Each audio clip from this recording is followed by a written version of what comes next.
gentlemen. I warmly thank you for the invitation for both of us to be tonight here with you. This is in the framework of a mutual agreement that is about to be signed in a few weeks by the authorities of Aristotle University of Thessaloniki and then by your authorities of the Coptic Center. It will be a mutual agreement, a cultural agreement that has a very promising future on other fields as well. But we will see in the future how it's going to happen. Personally, I'm very happy to be here for the third time. The second time, it was some years ago at the same place where we are staying here.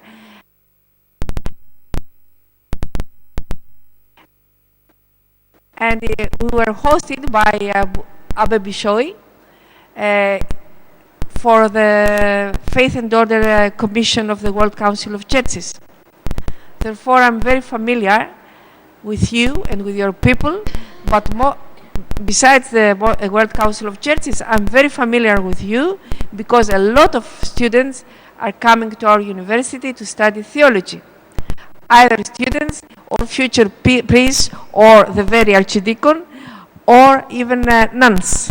Therefore, we are very happy to be here now with you as you are with us in Thessaloniki, in our university context.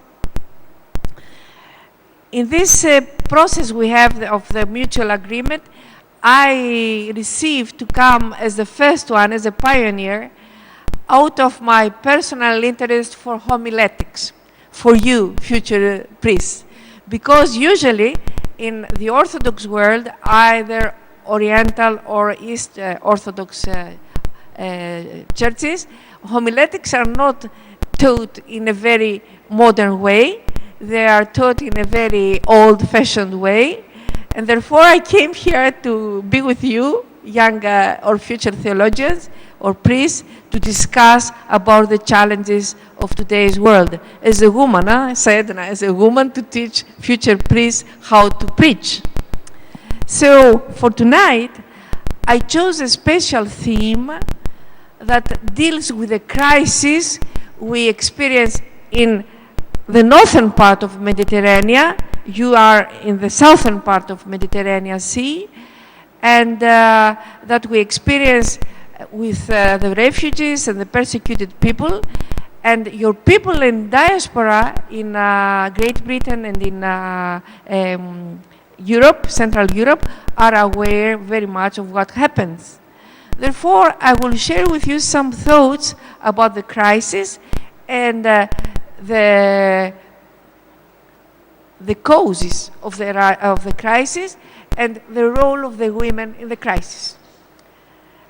And in addition to that, I would like to tell you that I was very much blessed by your to have an encounter with your Pope, His Beatitude Theodoros, who was last July in Beirut during an anniversary commemoration of the genocide in 18th and 19th of July in Beirut. He was there with a delegation. I was there too. Therefore, I took his blessing and he told me, "Will you come to Cairo?" I said to him, "Yes, I will come with my sister." And he was very much pleased. But we have to come back for him to be here with us too. So I would like to tell you that I came here as a professor of homiletics, and on the other hand, it was a very challenging proposal by Father Rosti for my sister to come. Please, for me to be academically and politically correct, I would like to tell you that Eugenia, my sister, is a prominent tourist guide who studied at a special seminar held by the Minister of Education, where prominent professors of archaeology and history taught during 4 years, and afterwards, since 1975 till now, she studies archaeology, history, ethnology, and she is the most prominent tourist guide, officially tourist guide of Greece. And on the other hand, she is a producer of special films on the television with historical and and archaeological interest. Therefore, it's a mistake that she's a professor at the Aristotle University. She studied there, but she doesn't work there. That is for, in order to be politically correct. And now, I'm going to read for you a paper that I presented last August in Creta during a conference with women. And I would like to challenge you to have a discussion after that. It is not a long paper. I will read it very slowly, and maybe we'll have some more time to discuss if you need it and if you want it. And then we'll leave the space for Eugenia, for you to see the video that's very much interesting, and for her to make her comments. So, voices from Idle. The topic is women's voices in times of crisis. First point, voices from Middle East. The sublime voice of the Armenian soprano of the Vienna Opera, Hasmik Babian, came from the depths of her soul. Her facial expression followed the meaning of the lyrics, and her lips, whenever they uttered the refrain Cilicia, revealed the deep pain of the Armenian for the genocide. At the same time, however, they assured their firm resolve to stand up and continue their course in life. The evening of July 19th, 2015, where your patriarch assisted, high up on the rock of Bikfaya, in the outskirts of Beirut, the concert was dedicated to the 100th anniversary of the Turkish massacre of 1,500,000 Armenians.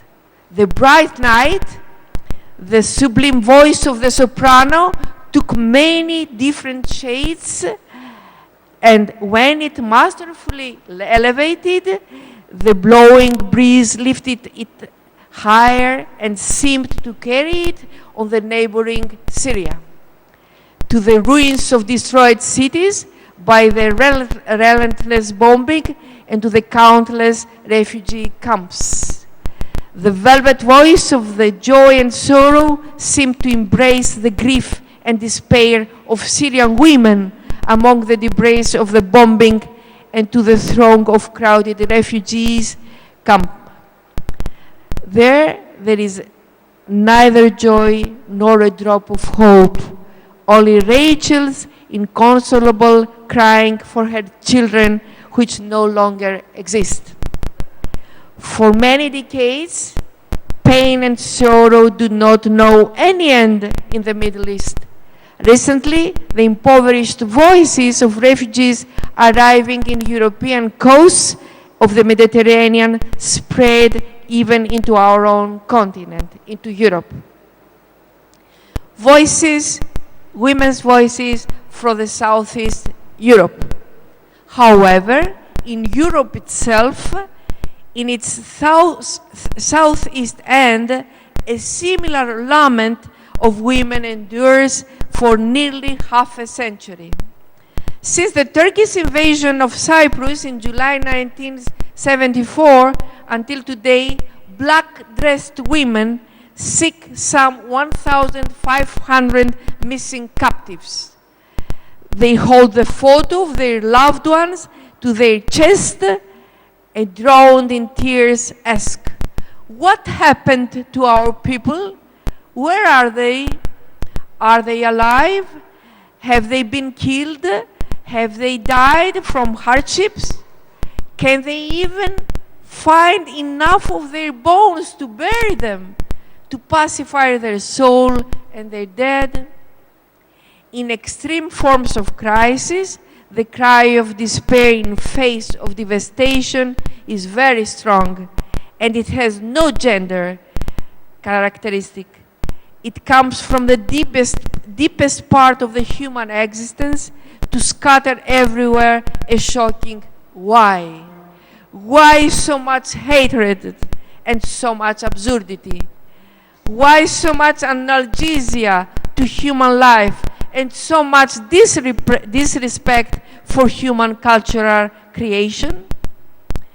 Women's anguish, however, is indescribable and unique, especially when a mother is asked to bury her children, which lively jumped within in her womb and raised them in her embrace. Even if they survive the bloodshed, they consequently try to live in the caravans of refugees and in the unsafe boats of smugglers. Crisis in today's Europe.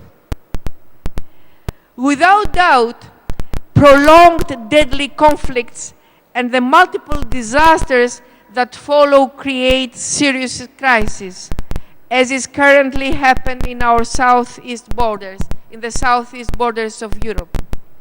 Crises, regardless of the form, but not only less serious, exist also in the very Europe where the good of peace has been established for 7 decades after the deadly Second World War. With the sole exception of some local armed conflicts, which accompanied in some cases the collapse of totalitarian regimes at the beginning of the last decade of the 20th century and today in Ukraine. We live in peace in Europe, let us say. The crisis in Europe is economic and moral.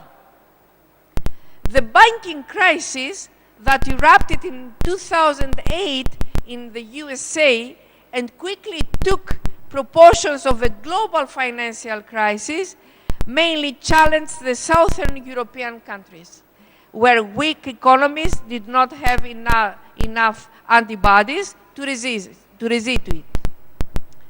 Some of the painful consequences we are experiencing today are unemployment, reduced benefits, increased direct and indirect taxes, the high cost of life, and over-indebted households.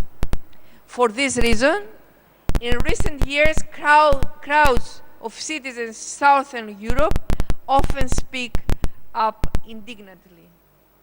They seek a fairer distribution of wealth and a more human face to economical development. Measures to remedy the economic crisis. Within the general outcry about the failure of the financial plans of the powerful, an anthropocentric orientation of the economy is the solution proposed for a most just economic political system. As compensation of the excessive profits of businesses at the expense of weaker, the corporate social responsibility is proposed. Businesses should show respect to culture, to human dignity. They should grant equal opportunities, improve of the quality of life, and should especially to aim to preserving the natural and cultural environment. Furthermore, in the European Union, the social economy, which ensures smooth and fair coexistence for all, is systematically promoted. Without social and economic exclusion, targets the collective benefit and general social interest, inshallah. In this way, the following are integrated into economic and social life. A, vulnerable population groups. B, specific population groups who are disadvantaged to integrate smoothly into the labor market. Also, the goods and services produced are offered have a social character addressed to the vulnerable groups, infants, elderly, and also satisfy collective needs, culture, environment, ecology, education, and so on. The shift of the economy towards the collective good is encouraging because it limits the unsaturated gain of the few and powerful, simultaneously strengthening the sense of social justice and in the distribution of goods.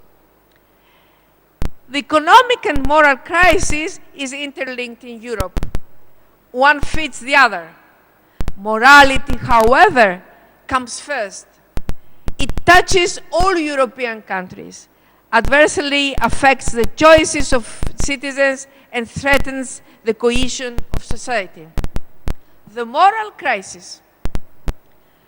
The moral crisis linked to the disrespect of human values, which constitute a society and ensure the balance between the individual and the collective good. These principles, convictions, and beliefs that shape the character of people from their birth and in their every step regulate their decisions, dictate what is right and what is wrong, are taught by family, school, spiritual leaders, friends, and wider society. Human values feed to human nature itself, and for this reason, most are found in all cultures, despite their diversity. Honesty, reliability, discipline, solidarity, respect for the environment and monuments of culture, peace, justice, care for the common good, and love are found in myths, proverbs, literature, art, philosophy, and above all, in all sacred texts of most people of the earth. For these precious values to germinate and bear fruit, they require fertile soil, oxygen, and light, which are offered by religious faith. Otherwise, they wither. They languish and finally drown in the wild vegetation of falsehood imposed as the truth and of individualism displayed as the criterion of everything. Selfishness, the love of money, indifference to suffering, fraud, the breakdown of family and friendship, the disrespect of human dignity and life itself, xenophobia, ecological threat, and the withering of religious faith are some worrying symptoms of the contemporary moral crisis. You don't experience it here, but your people in diaspora, they experience it totally. It is noticed in European societies to a lesser or greater degree, however, not missing any of the above, therefore making the moral crisis particularly worrying. Treatment of the moral crisis in multicultural Europe. The treatment of the moral crisis is linked to the awakening and mobilization of all factors, by definition contributing to culture and creating a similar ethos to the members of societies. Those who are invited to retrieve from oblivion, to show and above all to experience is family, spiritual leaders, both men and women, education, the wider social context, and those who express a religious belief. It has already been stressed that the criterion of what is good and what is evil stems from one's faith, especially by a religious one. Today's Europe is multicultural. If we consider that religion is still an important element portraying culture, then we may accurately say that it is multi-religious. The rapid development of technology and communication and transport has led to the globalization of the economy and facilitated the movement of cultural elements, isolated individuals, and also mass populations to all countries of the world. For a variety of reasons, of which the most painful is the polemical conflicts and political persecution, crowds of refugees arrived with numerous economic migrants to European countries also. 4, 5 to 10,000 daily are coming to the coast and to the islands of Greece, and the equal number to the island of to Lampedusa of Italy. Modern European societies are therefore tolerant to something different and multicultural. Religion belongs to the indisputable human rights protected by the principles of democracy and belongs to the personal sphere. This is the conception, the dominant conception in Europe. It is not like you experience here religion as Copts, like we used to experience it in Greece as Orthodox. Therefore, most European countries are not considered anymore as purely Christian. You can remember, you may be aware of the statement that Chancellor Merkel said, why are you afraid of so many Muslims coming to Europe? Because Europe is not considered to be Christian anymore. It is just a rationalistic Europe, as they say. Certainly, the Christian cultural origins, the cultural origins of Europe, cannot deny the role of Christianity for 2 millennia in the formation of the European civilization with Roman law and ancient Greek culture. Similarly, the current role of the Christian faith in the fight against the moral crisis and with respect to diversity cannot be ignored. Within the framework of the free movement ideas that are dominant in Europe, the same applies to all religion traditions, but also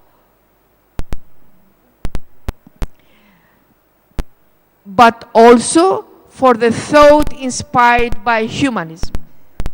What is important is to revitalize moral values to form the basis of life of modern members of our society. The role of Christians cannot be ignored. Christians in Europe, we mean both Oriental, Eastern Orthodox, Roman Catholics, Protestants, whatever they are considered to be there. The role of Christians cannot be ignored. However, it must be initiated. Furthermore, the same undergo a crisis as long as their congregations, for various reasons, are constantly thinning, temples sold as historic buildings of various uses, and Christ ceases to be a source of hope and strength. You know very well, you are very well informed, that you can buy at €1 a monastic establishment in Europe, because Roman Catholics cannot have a monastic vocation in that area. This is a sign of Christ. Maybe your presence there is a sign of renewal of Christianity. The awakening of Christians. A common finding of all European Christian churches is that what is absolutely necessary to revitalize the Christian tradition in the third millennium: re-evangelization.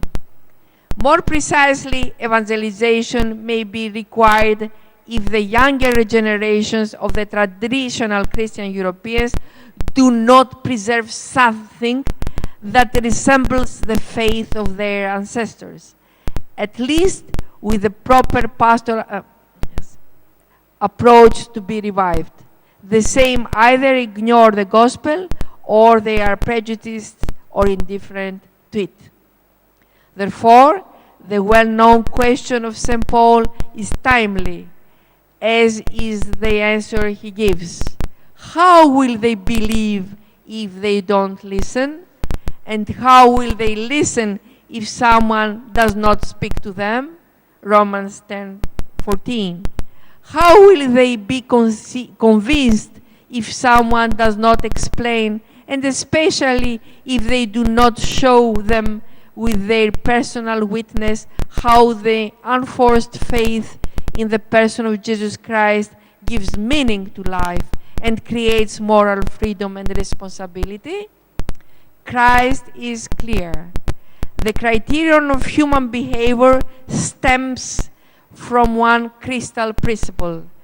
As you want people to behave with you, has the same attitude towards them. This golden rule for human behavior also responds to the pre-Christian thinking. However, the possibility of its implementation is not always guaranteed, since it depends on whether the source of inspiration is convincing. The missionaries. Christ calls believers to follow his own steps, to renounce selfishness, to love everyone without distinction, to forgive even their enemies, to care for his lesson marginalized brothers and sisters, to be peacemakers, to perform the works of light. Christ fulfilled what he taught himself and paid the entire price of his consequences with the horrible witness of his voluntary death on the cross. He resurrected, however, on the third day and released the corruptible and mortal human nature from death and gave her free to share the unending glory. This certainty of the resurrection of the dead is the good news that shapes the ethos of Christians and makes them worthy accomplices in spreading the kingdom of God. The Christian witness. In which way can the Christians bear witness of the light that all people through them might believe? John 1:7. They can when they utter a speech of truth, peace and reconciliation, when engaging in social and educational initiatives, when alleviating human suffering, when they respect human dignity, when it is consistent in what they teach and become servants on the traces of Christ, when they raise a prophetic voice to the hypocrisy of the powerful, when fighting for understanding and solidarity with the weakest symptomatically, when denouncing the cruelty of the power. The mere bearing women first learned the joyful message of the resurrection of the dead, and they were first dazzled by the light of the risen glory of God. With thoughts that illuminate the same light, and with experience of the risen Christ in their lives, the Christian women can carry today not only to those who hide from fear, but also to those who do not know it. The cross and the resurrectional morals of Christians are the fertile soil for their moral values to bear fruit and remain persistent. Women have the opportunity, with their increased contemporary roles, to transmit to multiple recipients: their children, their students, their relatives, their co-workers, their colleagues, their friends, their interlocutors in the mass media and social media. The same transfuse one undeniable spiritual experience, which, if accepted, could give valuable personal and social results. Christian women's voice is a hymn of enduring joy, optimism, and hope that permeates all levels of society, penetrates all layers of human existence, and gives convincing answers about the meaning of life. Thank you.